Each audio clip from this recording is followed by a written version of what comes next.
అందరికీ నమస్కారం అండి. ఇది వచ్చేసి మన ప్రాతూరు గ్రామ పంచాయతీలో కరకట్టకు ఆనుకోనేనండి.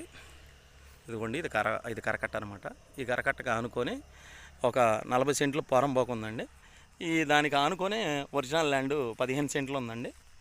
ఈ 40 సెంట్లు ప్లస్ ఇది పోరంబోకు 15 సెంట్లు వచ్చేసరికి ఒరిజినల్ రిజిస్ట్రేషన్ అండి. ఇది వచ్చేసరి ప్రాతూరు ఈ విల్లాస్కి దగ్గరలో ఉంటుందండి. ఇది పక్కన విల్లాస్ ఉన్నాయండి. ఆ విల్లాస్కి దగ్గరలో ఉంటుంది. ఊరికి కూడా చాలా దగ్గరలో ఉంటుంది. 15 సెంట్ల ల్యాండ్ అండి. ఇది ఒరిజినల్ రిజిస్ట్రేషను. ఈ పోరంబోకు కూడా మాట్లాడుకొని ఇచ్చేస్తాను అని చెప్పేసి అంటున్నాడండి. ఇది కరకట్ట దారి అండి. ఇటు బస్సులు లారీస్ వెళ్తూ ఉంటాయండి. కరకట్టకు ఆనుకొనే ఉంది. మంచి ప్రైమ్ లొకేషన్ అండి. ఏదైనా గెస్ట్ హౌస్ కట్టుకోవటానికి కానీ అన్నిటికీ చాలా బాగుంటుందండి. ఇది ఇండివిజువాలిటీగా బాగుంటుంది. 15 సెంట్లు రిజిస్ట్రేషన్ ల్యాండ్ అండి. ఒక 40 సెంట్లు వచ్చేసి మన పోరంబోకు ల్యాండ్ అండి. ఇది బాగుంది. మంచి ప్రైమ్ లొకేషన్ అండి. ఇటు వచ్చేసి లేకనే చిరావూరు